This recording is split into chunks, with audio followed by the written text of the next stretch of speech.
ایک مومن کے دل کی ہے صدا مسلم پرسن اللہ، نہ بدلا ہے نہ بدلے گا میرا مسلم پرسن اللہ۔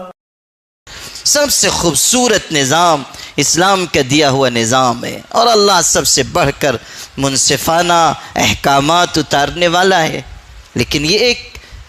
دشواری مسلمانوں کے ساتھ چل پڑی ہے کہ اسلامی قانون کے بارے میں لوگ شبے کا شکار ہو رہے ہیں، اور یہ ایک زبردست منظم کوشش کا حصہ ہے جس کے نتائج اب دیکھنے کو مل رہے ہیں۔ اسی طرح عملاً بھی لوگ مرتد ہو رہے ہیں۔ کتنی ہماری مسلمان بچیاں ہیں، لڑکیاں ہیں، بے حیائی کے راستے سے ارتداد تک پہنچ گئیں۔ ہمارے حضرت دامت برکاتہم یہاں تشریف فرما ہیں۔ چند مہینے پہلے ہم لوگ بھوپال گئے تھے، مسلم پرسنل لا بورڈ ہی کا کچھ کام تھا۔ وہاں کی اصلاح معاشرہ کی خدمت کرنے والی بہنوں نے یہ بتایا کہ ہمارے اس شہر میں صرف ایک علاقے میں جو کثیر مسلم آبادی والا علاقہ ہے، گزشتہ ایک سال میں ہمارے اس شہر کے ایک کثیر مسلم آبادی والے علاقے سے 100 سے زیادہ مسلمان لڑکیاں اور عورتیں غیر مسلموں کے ساتھ چلی گئی ہیں۔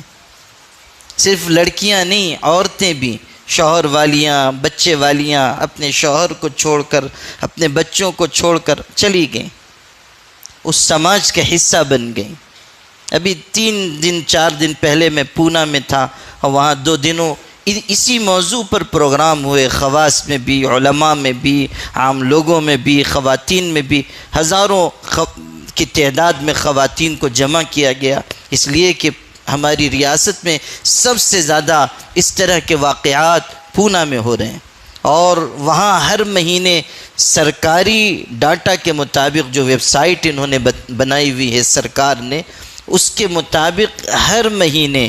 15 سے 20 ایسی درخواستیں پڑ رہی ہیں جن میں کوئی مسلمان لڑکی کسی غیر مسلم سے کورٹ میرج کی درخواست دے رہی ہے۔ اور آپ اس سے بھی زیادہ نازک اور تکلیف دہ بات سنیے کہ جب وہاں کام کرنے والے لوگ ان گھروں تک پہنچے جہاں کی بچیاں اس طرح جا رہی ہیں تاکہ ان کو روکا جائے، یا جو جا چکی ہیں ان کو واپس لایا جائے، تو عجیب عجیب جوابات سننے کو ملے۔ ایک خاندان نے یہ کہا کہ ہم فری مائنڈڈ لوگ ہیں، آزاد خیال لوگ ہیں، ہم کو اس سے کوئی مطلب نہیں آیا کہ ہماری بیٹی کس سے نکاح کر رہی ہے۔ ایک خاندان سے یہ جواب ملا، ماں نے کہا کہ ہماری بیٹی کما کر کھلاتی ہے، اس لیے ہم اس کو روک نہیں سکتے ہیں، روک ٹوک نہیں کر سکتے۔ ایک خاندان سے یہ جواب ملا کہ ہم معاشی اعتبار سے کمزور ہیں اور کوئی ہماری مدد نہیں کرتا، اب اگر وہ چلی گئی ہے اور ادھر سے کچھ پیسے لا کر ہم کو دے رہی ہے تو ہم اس کے لیے آمادہ ہیں، ہم کو اس سے کوئی مطلب نہیں کہ اس کا شوہر مسلمان ہے یا ہندو ہے۔ یہ صورتحال ہے، اور اس کی بھی بہت تفصیل ہے، موقع نہیں ہے کہ میں آپ سے پوری بات عرض کروں۔ دہلی سے بھی واقعات کی خبریں ملی، میں نے اپنے ایک تفصیلی مضمون میں بھی لکھا ہے کہ وہاں منظم طریقے پر جھوپڑ پٹیوں کے علاقے میں، سلم ایریاز میں محنت کی جا رہی ہے، اور لڑکیوں کو سلائی کلاس کے بہانے سے، ہنر سکھانے کے بہانے سے اس راستے پر ڈالا جا رہا ہے۔ نتیجہ یہ ہے کہ وہاں کے جو سرکردہ لوگ ہیں، وہاں کے علماء، قریب میں جمعیت علماء کی بھی میٹنگ ہوئی تھی، ان لوگوں نے جو اعداد و شمار جمع کیے تو پتہ چلا کہ ایسی لڑکیاں تقریباً 500 کی تعداد میں ہیں جو جا چکی ہیں، اور جو جانے والی ہیں ان کا کوئی شمار نہیں ہے۔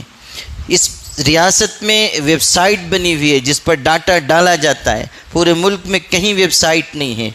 متعین اعداد و شمار دوسری جگہوں پر نہیں ملتے، واقعات دبا دیے جاتے ہیں۔ یہ سب سچائیاں ہیں جن کو ہمیں قبول کرنا ہوگا، اور فکر کرنی ہوگی کہ کس طرح ہم اپنی بچیوں کو، اپنی بہنوں کو، اپنی بیٹیوں کو اس ارتداد سے بچا سکیں۔ آپ بھی دھیان رکھیے، آپ نے کالجز میں اپنی بچیوں کو ڈال دیا، کو ایجوکیشن سسٹم میں ڈال دیا، اب آپ مطمئن ہیں کہ وہ پاک صاف رہے گی، باعفت رہے گی، یہ غلط فہمی ہے۔ آپ کو نظر رکھنی ہوگی، اپنی اولاد کے بچانے کی فکر کرنی ہوگی، اور خاص طریقے پر ارتداد سے ان کی حفاظت کے لیے ہم کو بھرپور محنت کرنی ہوگی۔ یہ اس وقت ملک کے حالات کا تقاضا ہے۔ ہر ایک مومن کے دل کی ہے صدا مسلم پرسن اللہ، نہ بدلا ہے نہ بدلے گا میرا مسلم پرسن اللہ۔ ہر ایک مومن